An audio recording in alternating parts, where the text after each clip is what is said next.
Assalamualaikum warahmatullahi wabarakatuh. Perkenalkan, nama saya Nur Fahmi. Di sini saya akan menjelaskan dasar-dasar pengembangan perangkat lunak ya. Nah, sebelum masuk ke materi, saya akan menjelaskan apa sih itu pengembangan perangkat lunak. Pengembangan perangkat lunak biasa juga disebut dengan pengembangan aplikasi, desain perangkat lunak, atau merancang perangkat lunak, atau pengembangan aplikasi perangkat lunak, dan pengembangan aplikasi perusahaan atau pengembangan platform. Nah, pengembangan perangkat lunak adalah pengembangan suatu produk perangkat lunak yang bisa dipakai untuk menyebut aktivitas pemrograman komputer, seperti proses menulis dan mengelola kode sumber. Namun, dalam artian luas istilah ini mencakup semua hal yang terlibat antara penciptaan perangkat lunak yang diinginkan melalui perwujudan akhir perangkat lunak.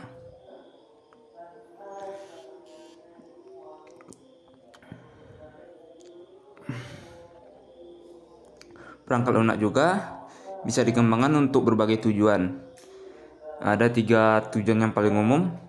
Yang pertama adalah memenuhi kebutuhan klien atau bisnis tertentu.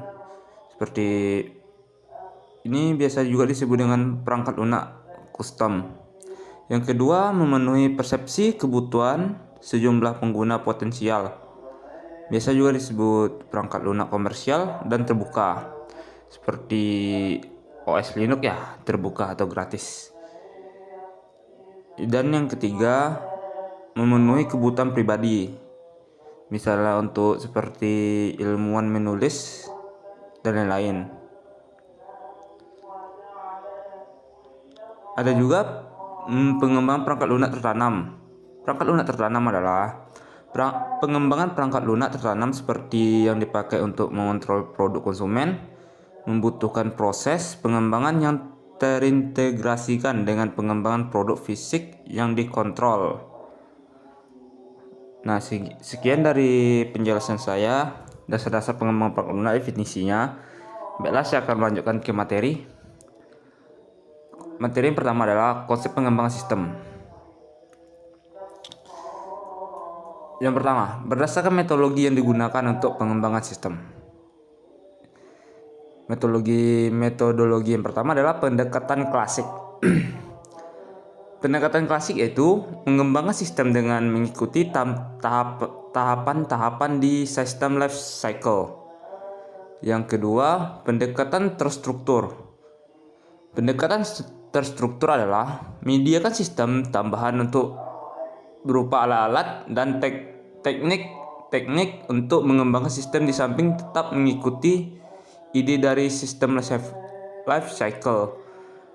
Pendekatan struktur bisa juga sama sih seperti pendekatan klasik, cuma ini seperti tambahan berupa alat-alat dan teknik-teknik, tetapi masih mengikuti alur dari pendekatan klasik. Yang materi yang kedua, berdasarkan sasaran yang ingin dicapai. Ini seperti tujuan ya. Pertama, pendekatan sepotong, piecemeal approach, yaitu merupakan pendekatan pengembangan sistem yang menekankan pada suatu kegiatan atau aplikasi tertentu saja, tanpa memperhatikan posisi dan sasaran keseluruhan organisasi. Yang kedua, pendekatan system approach, memperhatikan sistem informasi sebagai satu kesatuan terintegrasi untuk masing-masing kegiatan atau aplikasinya. Materi yang ketiga, berdasarkan penentuan kebutuhan. Pendekatan bottom up, yaitu dimulai dari level bawah organisasi, yaitu level operasional di mana transaksi dilakukan, dimulai dari perumusan kebutuhan untuk menangani transaksi dan naik ke level atas. Ini bertahap ya, dari bawah ke atas, dengan merumuskan kebutuhan informasi berdasarkan transaksi tersebut. Misalnya transaksinya skala besar, itu biasa dipakai level atas. Kalau transaksi skala kecil itu pakai untuk level bawah ya, level bawah organisasi. Yang kedua, pendekatan top down. Pendekatan top down adalah strategis. Pendekatan ini dimulai dengan mendefinisikan sasaran dan kebijakan organisasi. Masuk di sini kita harus tahu sasaran kita itu kemana dan apa tujuannya. Kemudian dilanjutkan dengan analisis kebutuhan informasi. Kemudian turun ke proses transaksi, yaitu penentuan output, input, basis data, prosedur, dan kontrol. Ini lebih detail untuk pendekatan top down. Materi selanjutnya yaitu berdasarkan cara pengembangan.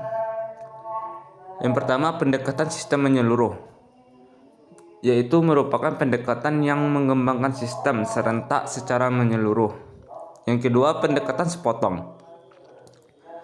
Pendekatan sepotong adalah berusaha memecah sistem yang rumit menjadi bagian atau modul yang sederhana, sehingga sistem akan lebih mudah dipahami dan dikembangkan. Pendekatan sepotong ini biasa juga untuk pengguna awam ya, karena ini lebih simple digunakan untuk kebutuhan pemula atau newbie gitu ya. Materi selanjutnya, pemrograman terstruktur. Pemrograman struktur adalah konsep atau paradigma atau sudut pandang pemrograman yang membagi-bagi program berdasarkan fungsi-fungsi atau prosedur-prosedur yang dibutuhkan program komputer.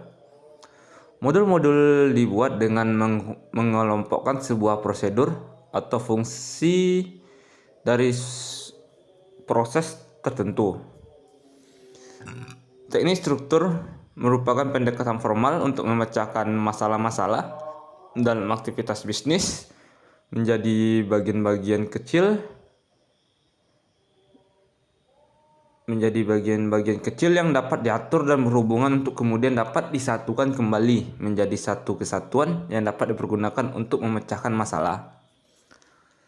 Selanjutnya, kaitan dengan pengembangan software. Pemrograman struktur adalah proses yang berorientasi kepada teknik yang digunakan untuk merancang dan menulis program secara jelas dan konsisten.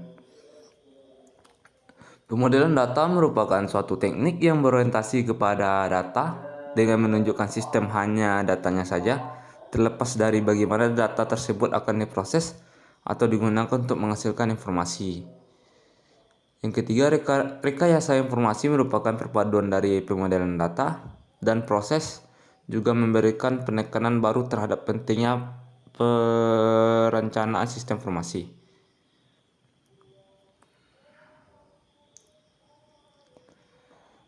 Selanjutnya, materi alat dan teknik pengembangan. Alat yang digunakan dalam suatu metodologi umumnya berupa gambar atau diagram atau grafik agar lebih mudah dimengerti. Ini bisa kita gunakan untuk grafik atau diagramnya salah satunya di aplikasi Google. Ketik aja ya di Google. Google. Selain berbentuk gambar, alat yang digunakan juga tidak berupa gambar, misalnya kamus data, struktur Inggris, prosedur kode, atau formulir-formulir untuk mencatat atau menyajikan data. Selanjutnya, alat dan teknik pengembangan. Yang pertama adalah diagram HIPPO, yang kedua diagram aliran data, yang ketiga diagram keterhubungan entitas, atau yang keempat itu sama yang ketiga ya, tapi ini lebih entity relationship diagram. Yang kelima diagram perubahan status, yang kelima struktur chart, yang ketujuh diagram SADT, yang kedelapan diagram Warner, yang kesembilan diagram Jackson. Materi selanjutnya yaitu teknis praktis dalam pengembangan struktur. Yang pertama yang kita lakukan adalah analisis proses bisnis. Setelah analisis proses bisnis, kita masuk yang tahap kedua, penentuan gambaran sistem. Di sini kita pilih ya. Di sini kita pilih dua cara ya. Yang pertama, yang A sistem lama, yang B sistem baru. Kalau sudah kita pilih, langsung kita tentukan flow map atau flowchart-nya atau workflow-nya atau alur kerjanya. Bisa juga disebut dengan alur kerjanya. Yang ketiga, penentuan proses komputerisasi dan arus data atau biasa disebut dengan DFD. Yang keempat, spesifikasi proses. Yang kelima, kamus data. Yang keenam, perancangan basis data atau IR diagram atau IRD atau apa gitu untuk perancang basis datanya. Yang ketujuh, pembentukan tabel. Yang kedelapan, algoritma. Yang kesembilan, perancang interface. Yang kesepuluh, tahap finishnya yaitu coding. Nah, sekian dari saya Nurfahmi untuk penjelasan dari dasar-dasar pengembangan perangkat lunak. Wassalamualaikum warahmatullahi wabarakatuh.